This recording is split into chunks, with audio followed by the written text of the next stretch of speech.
Hare Krishna, everyone. Hare Krishna Maharaj. Please accept our humble obeisances. Dear devotees, Hare Krishna. On behalf of Shri Shri Radha Govinda Mandir, ISKCON New York, we welcome you to the Sunday class of His Holiness Bhakti Prabhu Maharaj. Maharaj is known for his deep understanding and knowledge of Shastras, scriptures. So we are very fortunate to have him association today, and we are so happy to join to this class all together with all devotees. So Maharaj, we as usual we start as like small kirtan. If you'd like, you can start. So we have like already time to begin. Thank you very much, Hare Krishna. I'm very happy to be with all of you.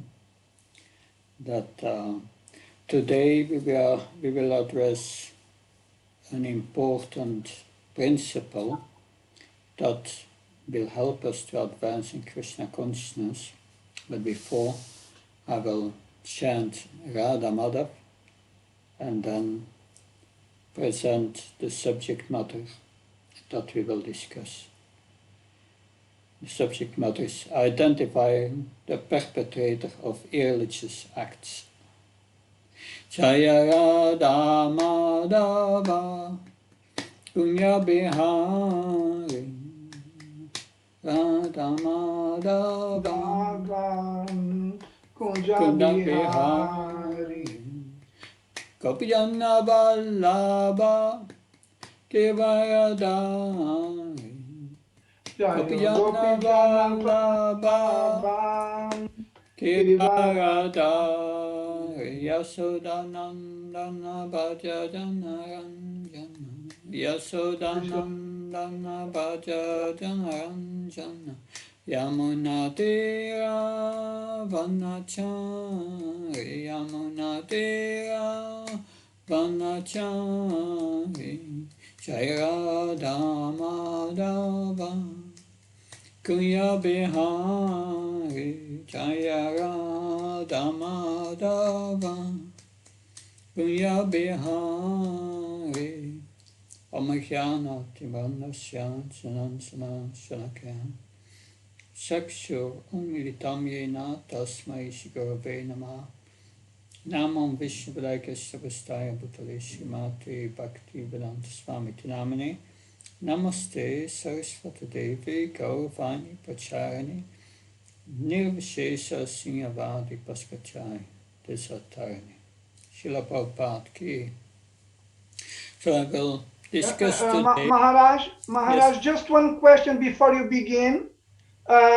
Is it that this class is meant for questions and answers at the end of the class?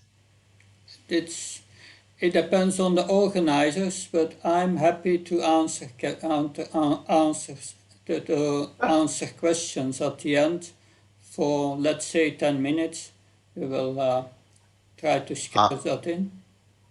Maharaj, I think as usually we answer the questions at the end of the class, and it's better when devotees can write the answers in the chat.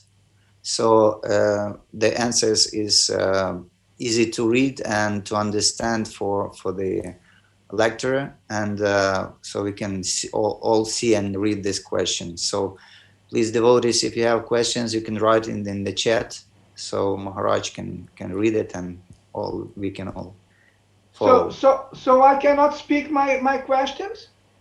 You can speak if it's not if it's not comfortable for you to write it down, you can speak your question. Okay, thank you very much. No problem. Thank you. Hare Krishna. So today we will discuss Canto 1, Chapter 17, Text 22. This chapter is entitled Punishment and Reward of Kali. In chapter 12, a few chapters before, the birth of Maharaj Parikshit has been described. Yudhishthira Maharaj, he was a little in anxiety because he had reached the age of retirement and he had not found a qualified successor. That Lord Krishna has put Yudhishthira Maharaj on the throne because he was a Mahabharata devotee.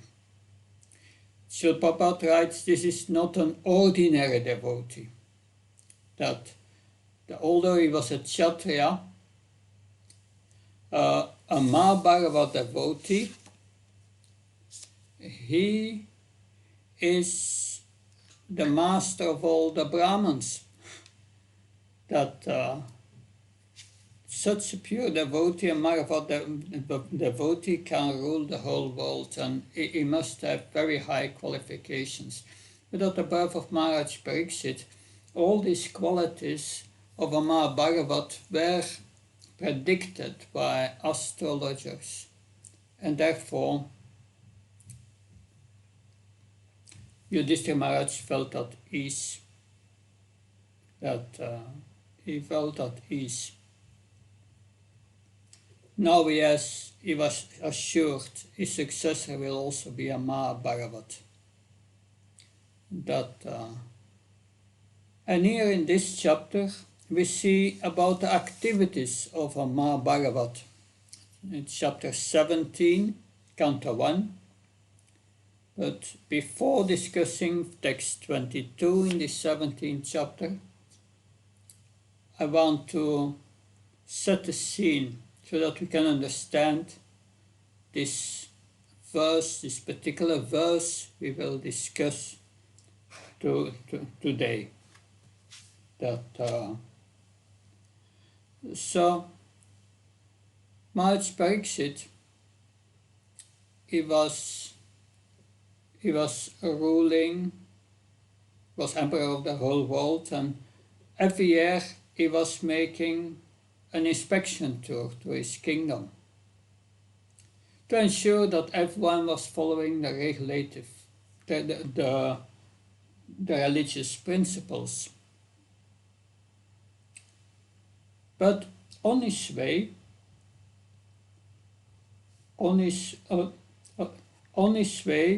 he was amazed to see a Sudra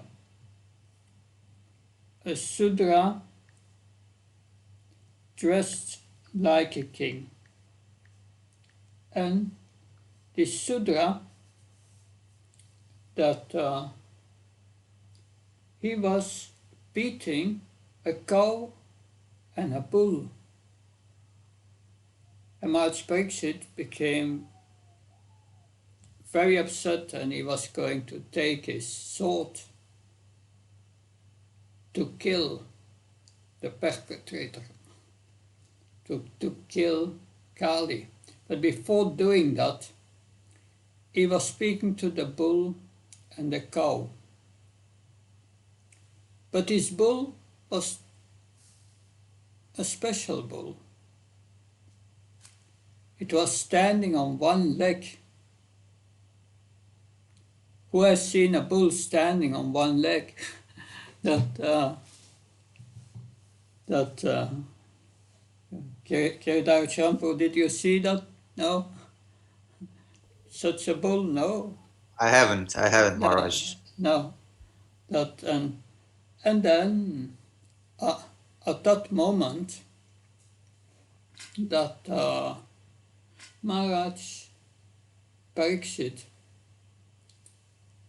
he was speaking to the bull and said, Are you a deva, a demigod or something? Or is it that you are standing on one bull? I see there are coming tears from your eyes. What is happening?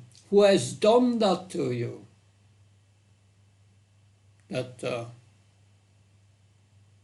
Of course, this bull has 4 legs. These 4 legs are representing austerity, cleanliness, compassion, and truthfulness,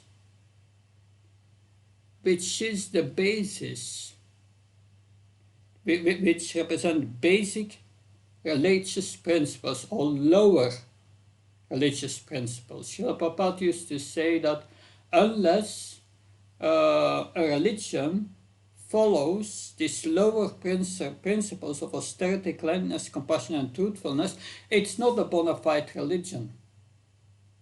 Therefore, he was so heavy sometimes with Christians. He would say them, "Thou shalt not kill," fifth commandment. That why are you killing? Why are you eating meat? It's not compassionate. Compassion is one of these legs, 4 pillars, and truthfulness, cleanliness, austerity. So these are lower principles of religion. The higher principle of religion is developing love for Godhead. Love God. Also the Christians' first commandment, love God with all thy heart. That's a higher principle. But you cannot reach the start to develop love for God if you don't follow the basic principles, because then your heart is contaminated with lust. So the bull had one leg left, truthfulness. The others are gone in Kali Yuga practically. Who is austere, who is clean in body and mind, who is compassionate, it's all gone practically in this age. But he was asking the bull, who has done that to you? And the bull said, I don't know. That some philosophers are speculating about it. The atheists say it's material nature. There are so many opinions, I don't know who has done it. So now that here we have text 22.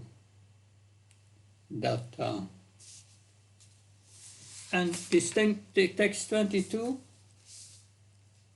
contains a very important principle for all of all to make spiritual advancement.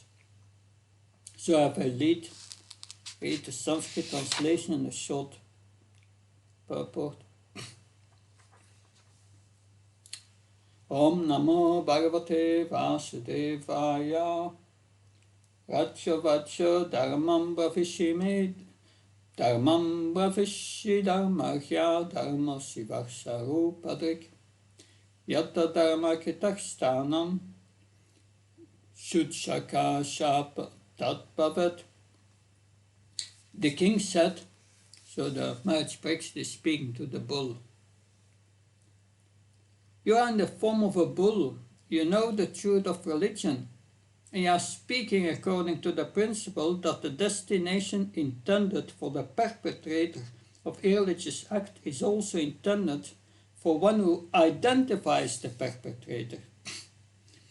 You are no other than the personality of religion. So the bull is representing Dharma, religion. And what Maharaj Pariksit says here, if someone does something to you, and you say, who has done it? You have done it. Then the verse said, if you do that, you go to the same destination as the person who has done it. You get the same punishment. That's quite a deep point. Let's try to understand this.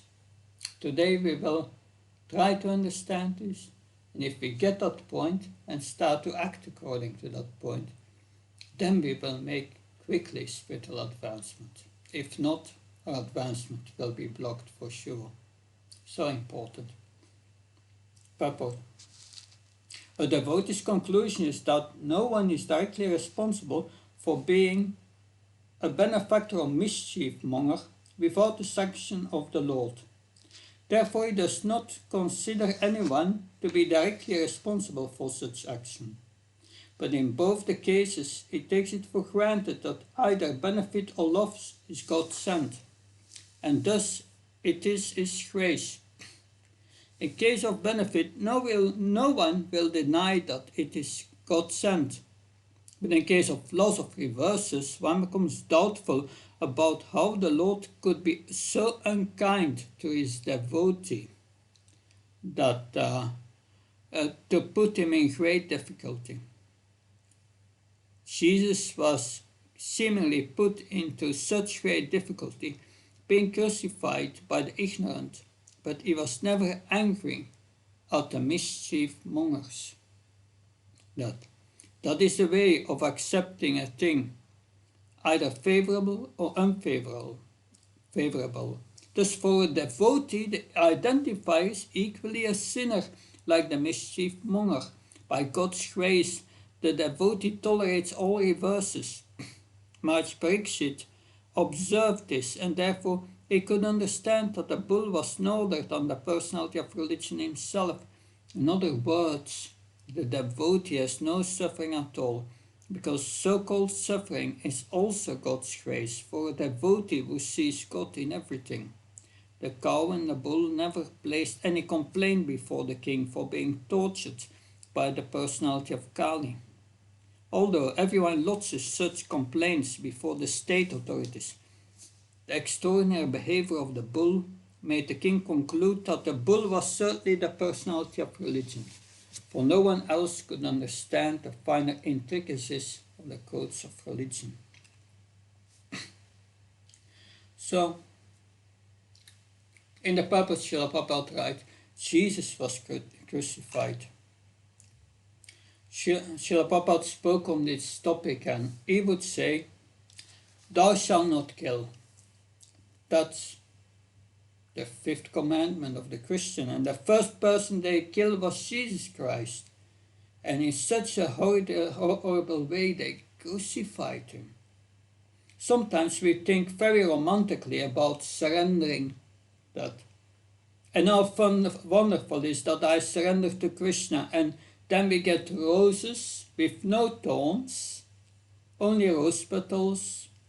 So each and every one of Jesus' direct followers were crucified in one way or another.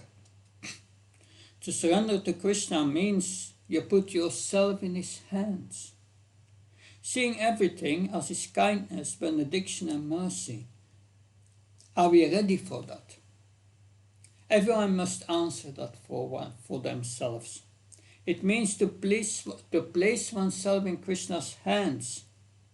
It does not only offer us mercy garlands and Mahaprasad, so this is extremely heavy. Srila Prabhupada said, and Jesus, he did not become angry, for they do not know what they do. So, and the Prabhupada said that, yes, for a devotee, the identifier is equally a sinner. That means that a person is equally in ignorance. The one who benefits us and the one who gives pain is equally in ignorance. So a devotee tolerates all reverses. One needs to have a broad vision of what one's existence is. One needs to see oneself as an eternal servant of Krishna. A good thing and a bad thing comes in that perspective as well. For a devotee, so-called good or bad, everything is considered to be auspicious. Therefore, it's not cheap to be a devotee. He's so dear to Krishna because he's a devotee.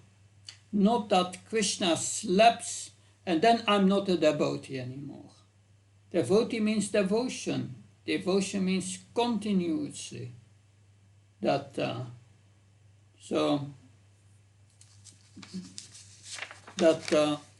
let's go back to that point. Why should one not identify the doer?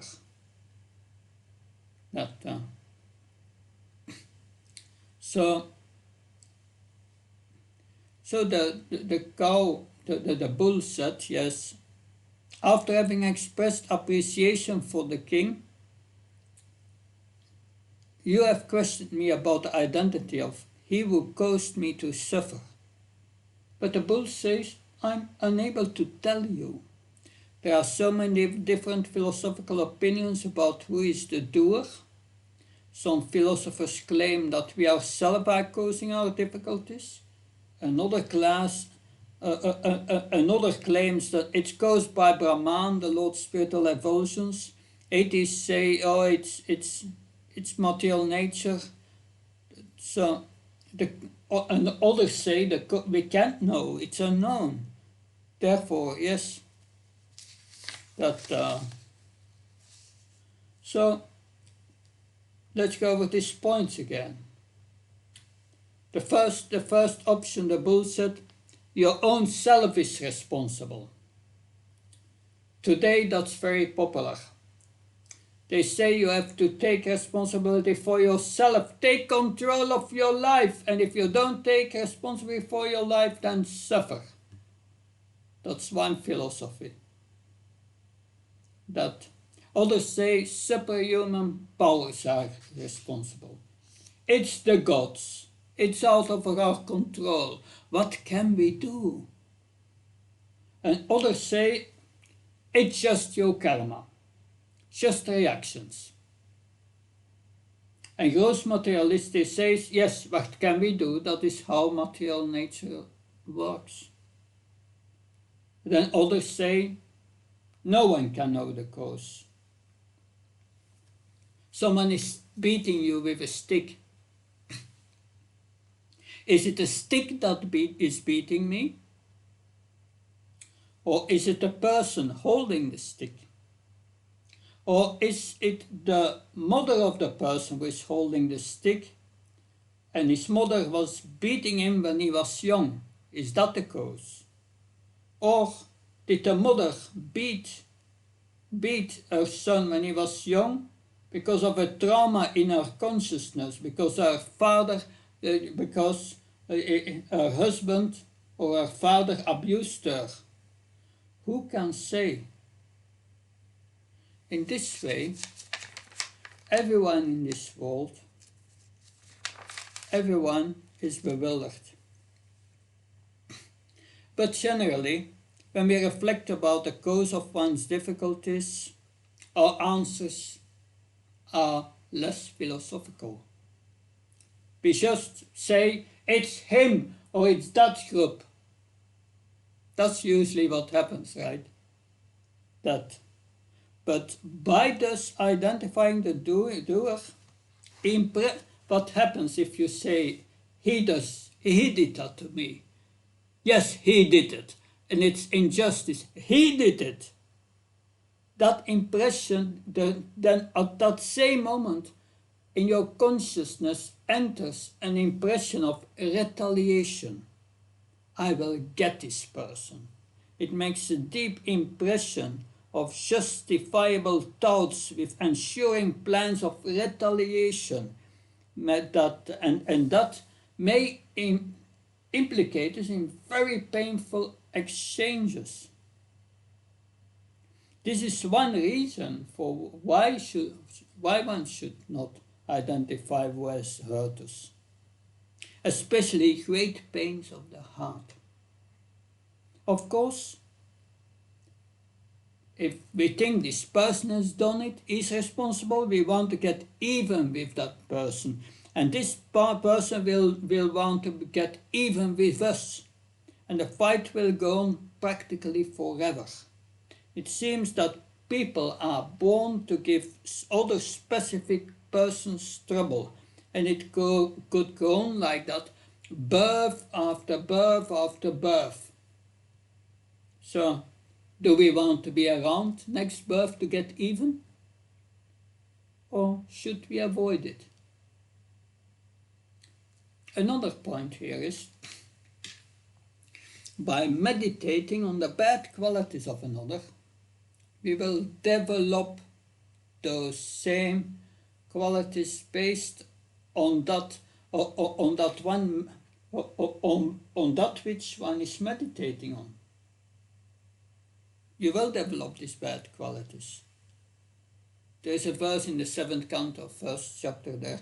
It said, a grass worm confined in a hole of a wall. You have a grass worm inside.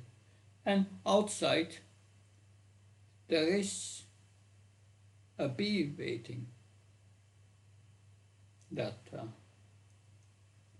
And the grass worm inside is in fear and enmity with the bee, and it dies in that position, and in next birth becomes a bee. So when something really disturbs us, even if it is negative, we should tolerate. So, but an accurate understanding of what occurs exists on one or more than one level. More than one level. Things are happening on more than one level. There is karma, there is Krishna's will, what we need to learn. That's also Krishna gives us what we need to learn. If one is unreasonably beaten by a man with a stick, then you must defend yourself or you will suffer great pains. So dealing on this level prompts a man to immediate action. We have to protect ourselves, even if we see it as God's grace. We must always remember Krishna's ultimate control. He is the ultimate doer. So this consciousness, along with our actions on the practical level, so we have to bear the anxiety and the anger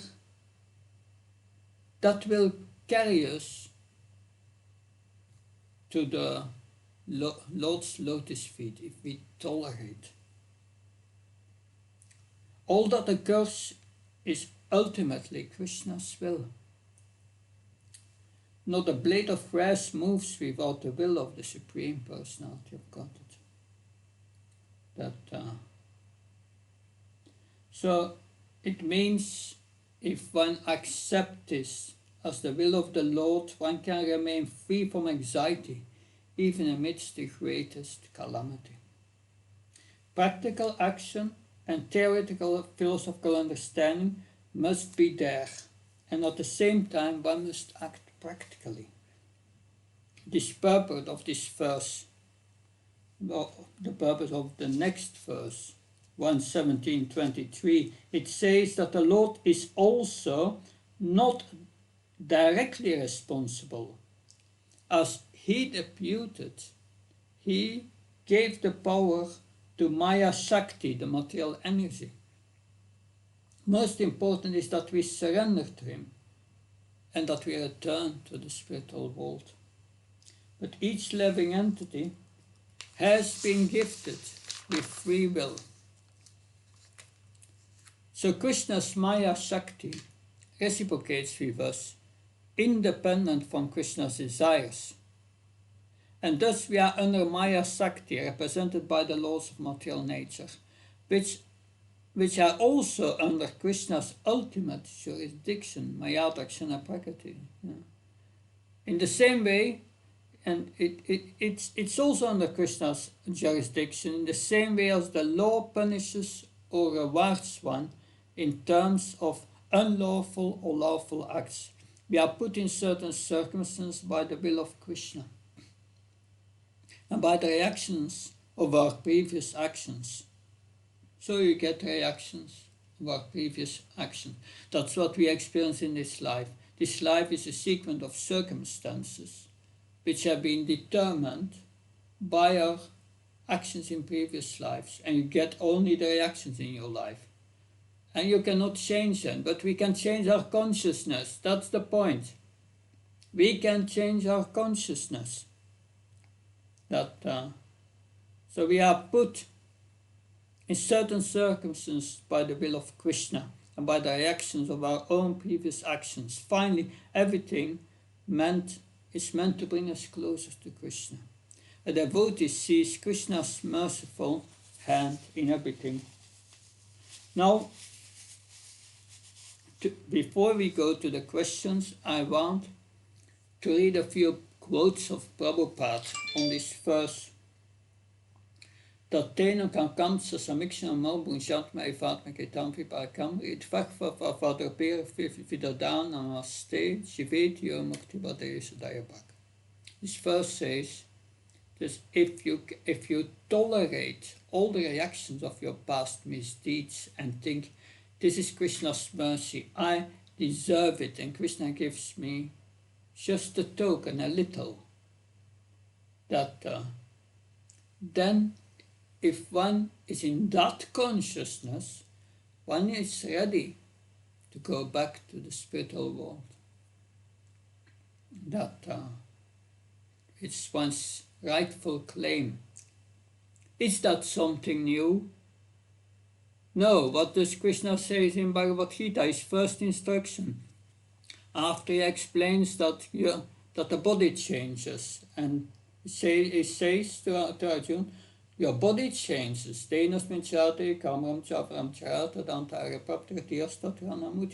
You have, it changes from boy to youth to old age, and you have to tolerate these changes. Tolerate.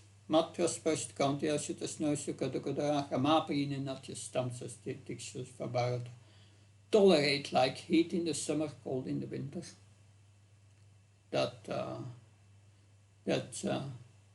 And then he says, Yaminavya Tante Purusham Purushashaba Agama Samdukasakam Driam Somitat Kalpate. If you can tolerate this happiness and distress, Arjuna, then you are ready for liberation. Krishna says the same thing in Bhagavad Gita. And it's his first instruction. So important. Let's hear what Srila Prabhupada said at his comments on this word, Tatena Kampam. So, despite Kali, if one can see Krishna's hand in everything, one becomes eligible to the kingdom of God. And now, in a lecture in Vrindavan, August 1974, on Srimad Bhagavatam 1.5.36, Srila Prabhupada writes, he said in that lecture, he has many times spoken on this point. If we simply remember that Krishna has put me in this condition of life, then that is very nice. A devotee is satisfied always. Whatever condition Lord Krishna has given me, that is all right. That is his grace. By his grace, I got this position. My only business is to remember Krishna at any stage of life. Now, in a lecture in Vrindavan, September 11, 1976, that was that time Srila Prabhupada gave a lot of lectures on nectar of devotion. Don't think that things are taking place automatically. So even in reversed condition, a devotee does not see anything happening without the direction of Krishna. Even if he is in a reverse condition, which implies that things are going exactly the opposite as we want, he does not feel any pain. This adverse condition is also under the direction of Krishna. Why should I take this adverse position not as the mercy of Krishna? So a devotee is not disturbed by adverse conditions. It's a gift of Krishna, it's Krishna's mercy. So anyone who takes it that way, as Krishna's mercy, Mukti Pade Sadaya back, is going back to God, that is guaranteed, as he takes everything as Krishna's mercy. Then we have this in other lecture, October 1976 in Vrindavan. Krishna is always merciful. One should not take anything as not his mercy. Tatena Kampam. Lord Krishna has sympathy, anukampa. One can see this anukampa, the compassion of the Supreme Personality of Godhead. Adayabhak, his right to become liberated is guaranteed. This is the mercy of God in any circumstances. If one accepts God's mercy in any circumstances, and thus not to do anything wrong to anyone, such a person is guaranteed to be liberated. And that is the injunction of the Shastra. A last quote from Los Angeles, June 22nd, 1975. The devotee is suffering from some adverse conditions, then he is feeling very much obliged and says, "Oh, my dear Lord, this is great mercy that I'm suffering. This is a devotee. He's suffering and he's taking it as the great mercy of God. Anukampa means mercy. So this is your mercy. So this is what I could say on this principle. I must honestly say it's more easy to preach it than to apply it in your life.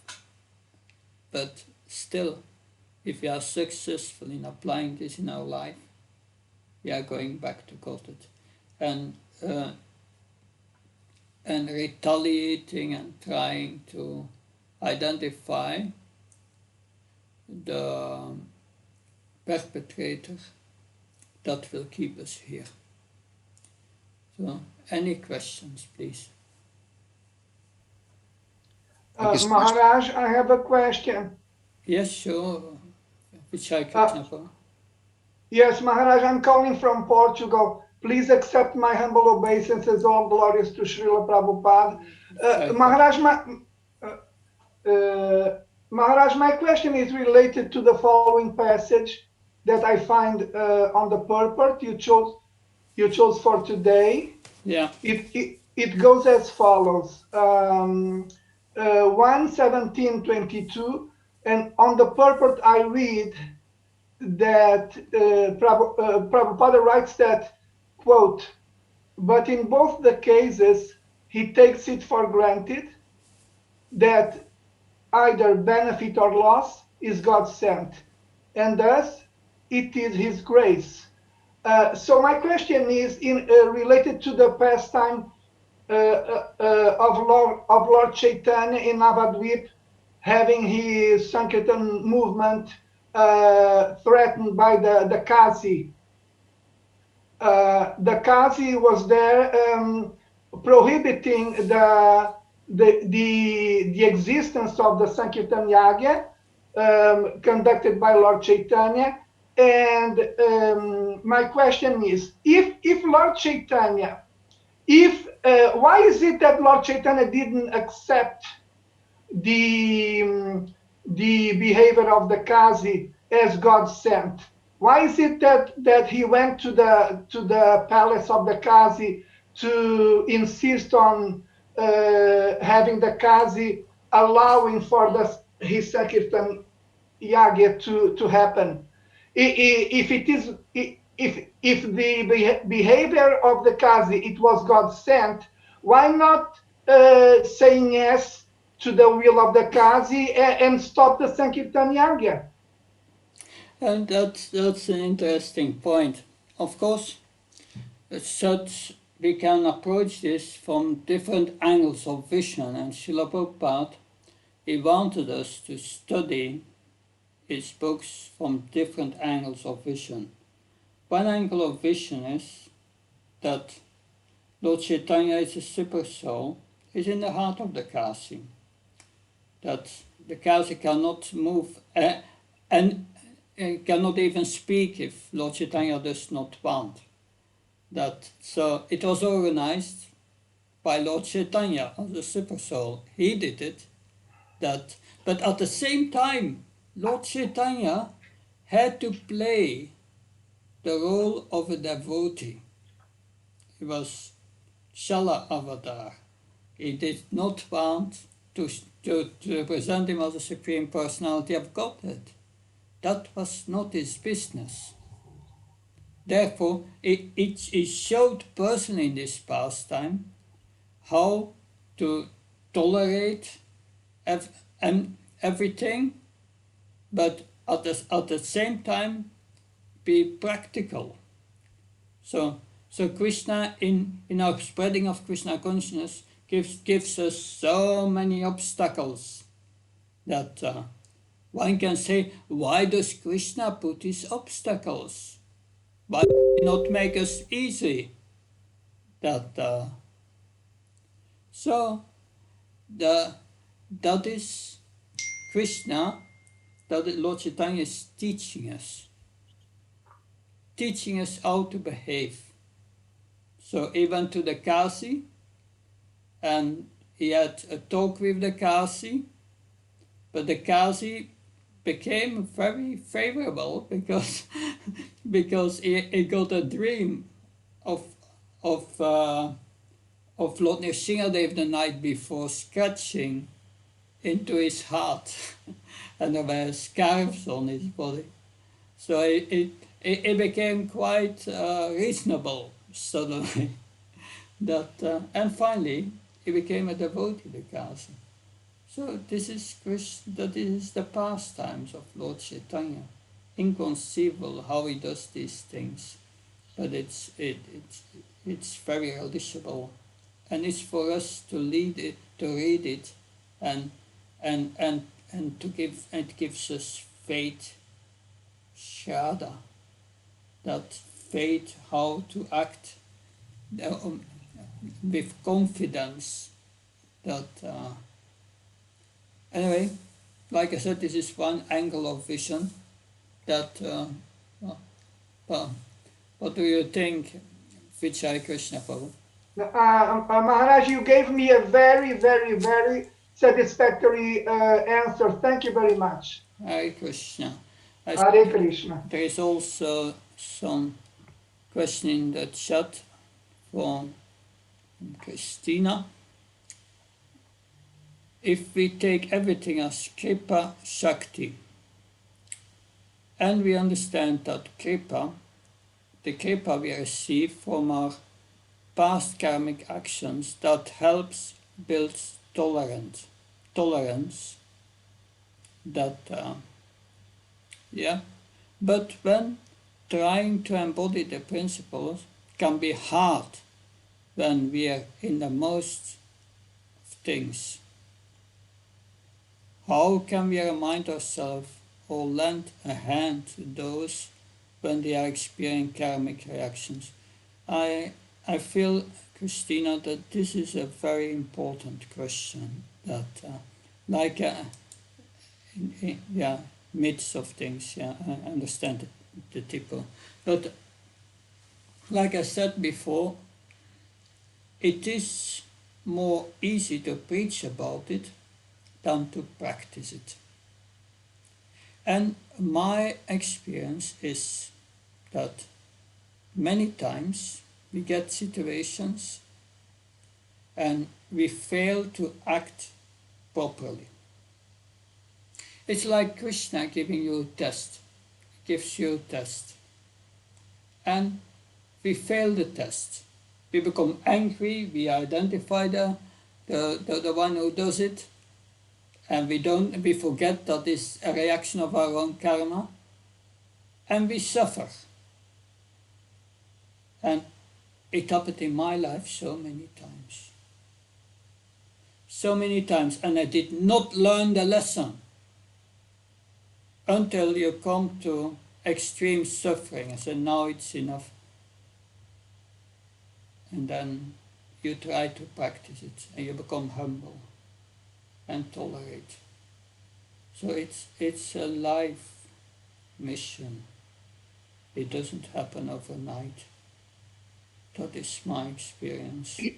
Does that help, Christina? Yes, thank you so much, Maharaj. That helps. Okay. That is now a question from Rohini. Maharaj, there are so many points and like explained on so many levels. Is what I understand correct? When one has a specific occupation, he identifies the perpetrator out of duty. If someone inflicts some violence on me, I must protect myself, yet not hold such a perpetrator in mind, because if not only cause me more pain, but in the mind of a devotee and the Lord, the perpetrator and the identifier's destination is the same, because such a devotee who realizes this understands that punya and papa, or good or bad, are still binding. Therefore, I need to tolerate because this is a higher devotional consciousness. The tolerance comes from the devotional principle of freedom from samsara, and the Lord is equal to everyone. I'm always identified the perpetrator. You made a few points which are important. If you are a policeman, then you must arrest the thief. It's your duty. And a Kshatriya must also arrest criminals. It's acting out of duty, that not out of retaliation, out of duty, because it's their duty. So if it's your specific duty to do that, if you have a certain position in a company and you have to check that everything goes, and you have to verify things, you may have to identify, but out of duty for the company. That is another thing. But if we identify this person and it becomes personal, this person has done that to me, then you are in trouble. And then the trouble begins. But like I said, there's also a practical level. If someone beats you, you have to protect you, and you understand at the same time, it's Krishna's, it is the action of my karma, and I accept it. But I have to protect myself, otherwise I will be suffering immediately. So there is also practical action, but not out of retaliation. So spiritual life means if something goes wrong, I see the fault in myself, not in others. Others are bringing me the reactions of my previous misdeeds, but the fault lies in me. When we had the Lord of Vaikuntha, when Jaya and Vijay was cursed, the Lord of Vaikuntha came to the gate and said to the four Kumars, you rightly cursed them, that they are making an error, and I take responsible for the errors of my servants. The fault lies in me, the Lord of Vaikuntha said. The fault lies in me. So if something goes wrong in the spiritual world, everyone says immediately the fault lies in me. In the material world, everyone says, oh, I'm such a good person, it's him, and it's not me, it's him, or it's that group, or what. So that is material consciousness. And you hinted to that in your point. Yes, we need to change our consciousness. And that's the point, because that's what we are, the consciousness. That's what we can change. So does that help? Yes, Maharaj, thank you so much. It's always very difficult for me to deal with this because I'm very sensitive.